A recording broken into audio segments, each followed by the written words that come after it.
Tokyo is a city of lights, a sprawling metropolis where tradition meets technology. It is a place where millions hustle through their daily lives, barely noticing the eerie remnants of the past that linger in the shadows. Yet, amidst the bustling crowds and neon signs, there exists an undercurrent of darkness, an unseen world that only reveals itself to the unfortunate few who dare to notice.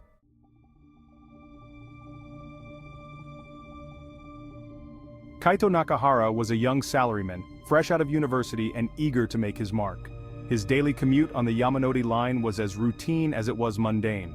Every morning he boarded the train at Shibuya Station, a sea of gray suits and tired faces accompanying him. But Kaito had something others lacked, an unsettling curiosity about the macabre. He'd always been fascinated by the legends of Tokyo's haunted spots, but the one that intrigued him the most was the story of the Tokyo train suicide ghosts. Rumor had it that those who took their own lives by jumping in front of the city's speeding trains did not find peace. Instead, they became restless spirits, forever trapped between worlds. Kaito had never seen one himself, but he knew the stories.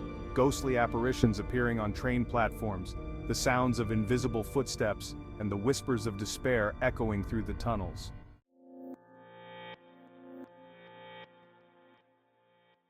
It was a particularly cold winter evening when Kaito had his first brush with the supernatural.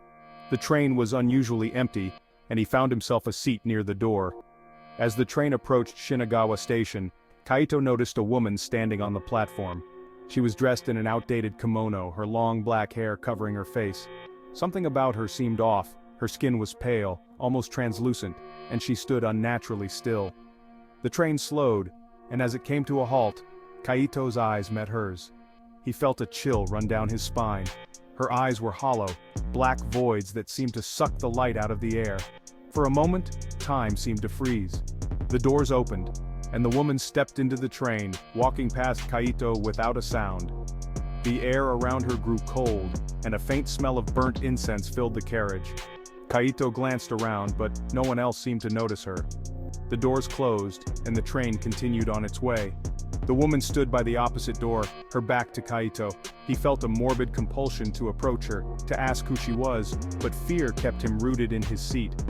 As the train pulled into the next station, the woman turned her head slightly as if listening for something. Then as the doors opened, she vanished into thin air.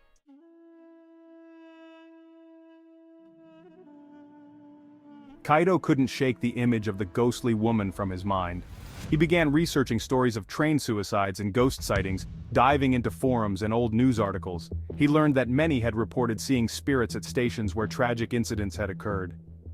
The most haunted were said to be stations like Nishi-Nippori and Tamachi, where numerous people had taken their lives over the years. Determined to uncover the truth, Kaito decided to investigate further. He started visiting these stations late at night, hoping to encounter the ghosts. Armed with a camera and a digital recorder, he documented his experiences, though they yielded little more than eerie feelings and indistinct shadows. One night, as he stood on the deserted platform at Nishi-Nippori, he heard it, a soft, mournful wail. It echoed through the station, sending shivers down his spine. Kaito followed the sound, his heart pounding in his chest. It led him to the edge of the platform where the tracks stretched out into the darkness. There he saw them, dozens of figures standing silently on the tracks. They were all dressed in old-fashioned clothing, their faces obscured by their hair or shadow.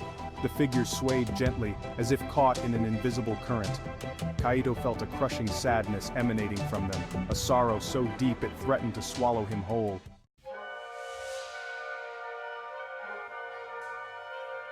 As Kaito continued his investigations, the hauntings grew more intense. He began to see the ghosts not just at the stations, but on the trains themselves. They would appear suddenly, sitting quietly among the living, their vacant eyes staring at nothing.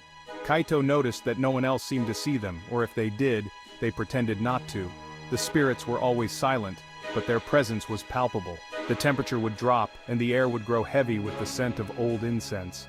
Kaito's recordings captured strange sounds, faint whispers, the rustling of clothing, and occasionally, the muffled sobs of the departed. He started having nightmares about the woman in the kimono, her hollow eyes staring into his soul. One evening, as Kaito was reviewing his footage, he noticed something odd. In the background of one video, a figure appeared behind him, its face a blurred, dark smudge.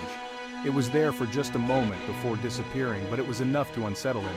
He realized that the ghosts were becoming aware of his presence, and perhaps they didn't appreciate his intrusion. Despite his fear, Kaito couldn't stop. He felt drawn to the spirits as if they were calling him.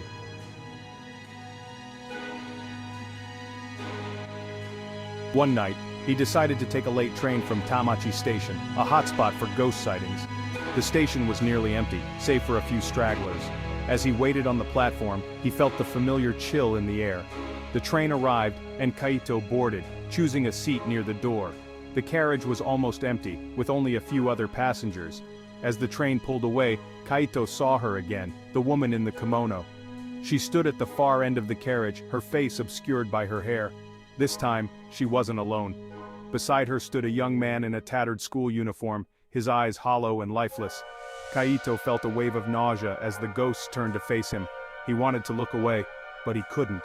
The woman's mouth moved, and though no sound came out, Kaito could somehow hear her voice inside his head. "Why do you watch us?"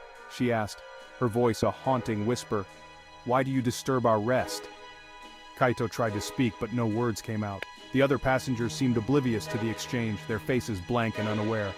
"We are lost," the young man said, his voice echoing the woman's despair. "Trapped between life and death, we wander these tracks, searching for peace." Kaito felt tears prick his eyes. He wanted to help them, but he didn't know how. The train slowed as it approached the next station, and the ghosts began to fade. The woman stepped closer, her hand reaching out to Kaito.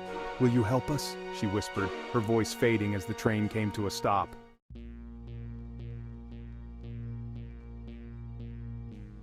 Kaito spent the next few days researching how to help the spirits find peace. He learned of a ritual called otodama, an ancient practice used to calm restless souls. It involved offering items that represented the deceased's desires and tying them to the physical world. Kaito knew it was a long shot, but he felt compelled to try. He gathered the necessary items: a small bell, a piece of white cloth, and a few personal belongings he thought might resonate with the ghosts.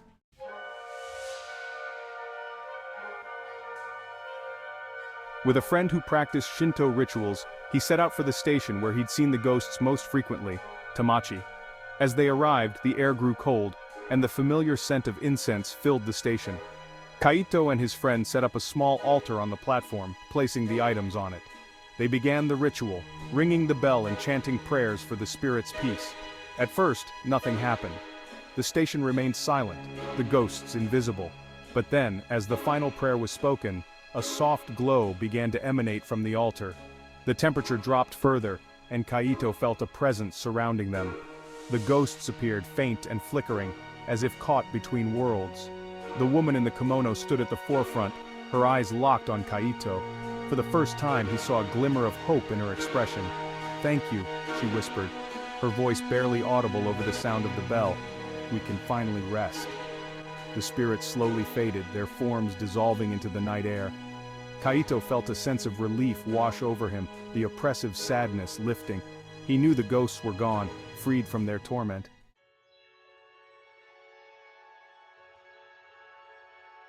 In the weeks that followed, the ghost sightings on the Yamanote Line decreased significantly.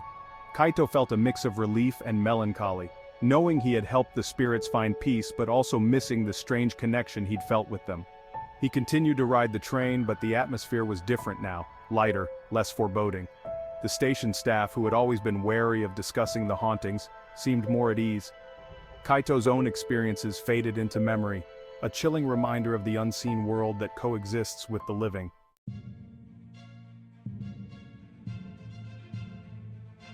One evening, as Kaito stood on the platform at Shibuya Station, he noticed a small piece of paper fluttering by his feet.